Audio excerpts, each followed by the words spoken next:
Thank you very much for the opportunity to speak here today. The topic of our session is hotly debated across the world and one can talk about it forever.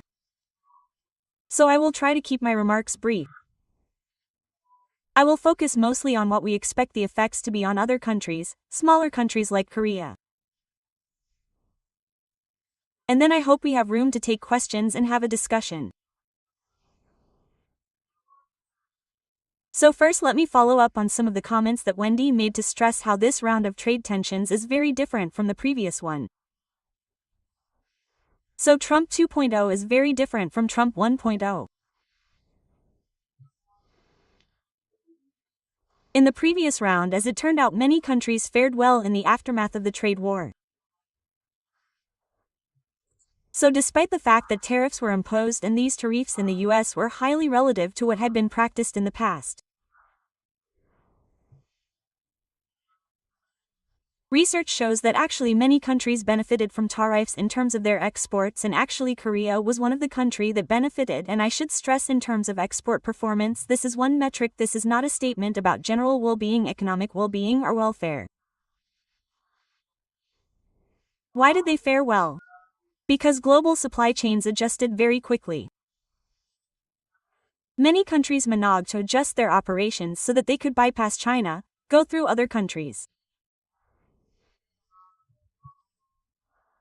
What we found in our research is that their exports increased not only to the US but also to the rest of the world, and this speaks to the adaptability of the world trade system.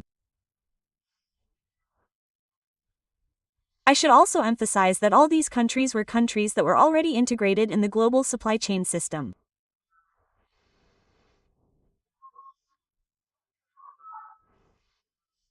So when this round of tariffs announced, one possible reaction was it was going to be like last time and countries would manage to navigate this new environment, which represents a very stark departure to what we had in the past.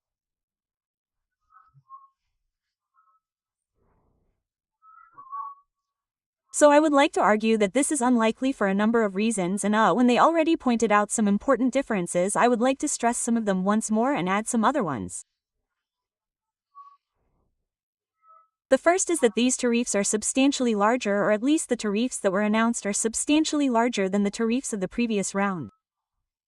So in the previous round we talked about tariffs of the order of 15 to 20%. In this round we talked about tariffs of 60%. Second, the first round of tariffs targeted China alone. This round of tariffs targeted every country in the world, including very close US allies like Canada or Korea, including Mexico, including countries with which the United States has very close relationships.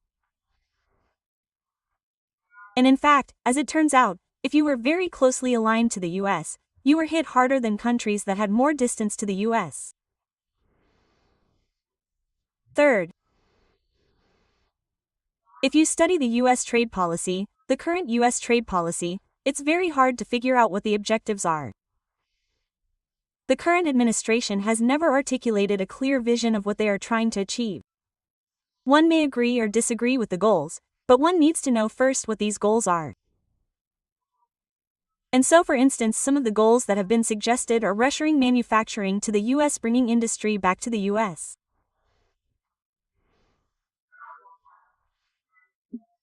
Raising revenue at the time when the trade deficit and also the budget deficit in the US are very high, try to increase revenue from tariffs.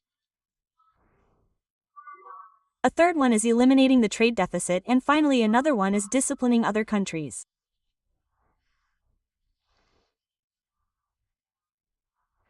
For example, in the case of Brazil or in the case of India, when the US government is trying to achieve a particular objective, and the problem with this is that some of these objectives tend to be in conflict with each other, so at the same time the US is trying to keep prices relatively low in order not to hurt US consumers, and if you think about it, it's impossible to achieve reshoring of manufacturing, to bring manufacturing back to the US if the prices rise.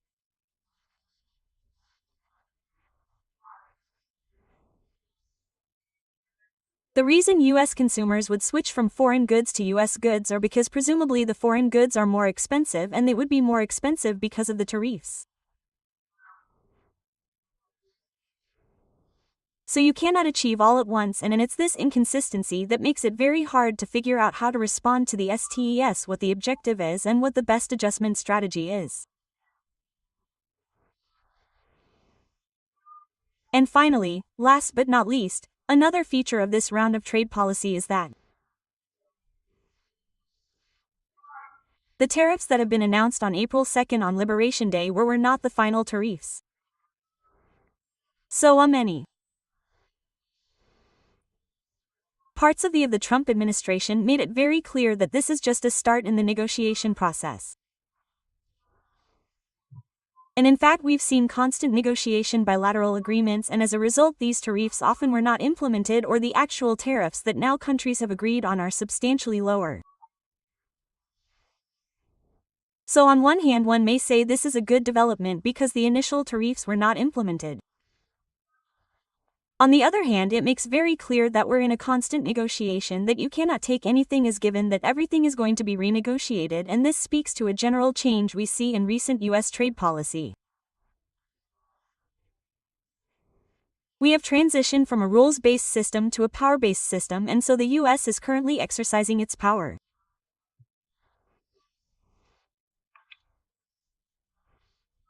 Mercy us.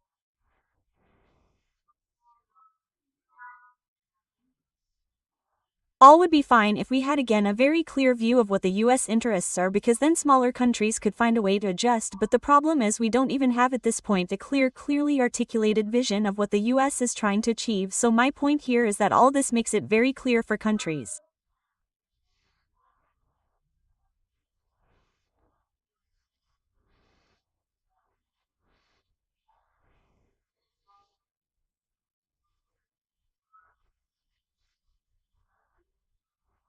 Level, private level, the industry level, and so that's another of uncertainty because we don't even know what the proper response is going to be. So as a result, most countries have been doing, including Korea, is trying to be pragmatic, played by ear, avoid escalation.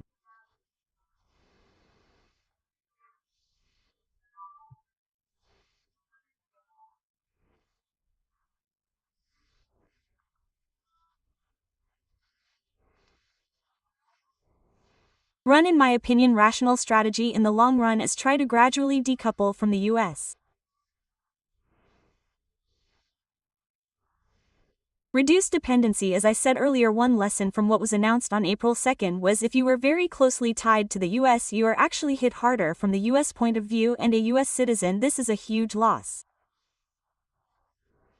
It's not clear why the country wants to do that. Right now the US has enormous power and enormous leverage precisely because it was engaged with other countries so closely in the past. By cutting ties you may put America first, but at the same time you are reducing your power in the long run and your leverage in the long run. So it's not clear why this is a good strategy for the US. For this reason, also not clear that this strategy is going to stay in place forever. It could be that strategy is going to change when the president changes.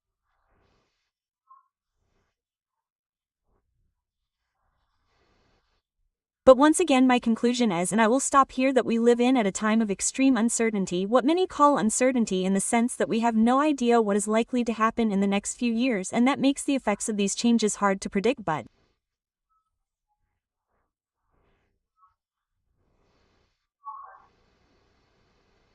it's very hard to be optimistic about the future. So I will stop here.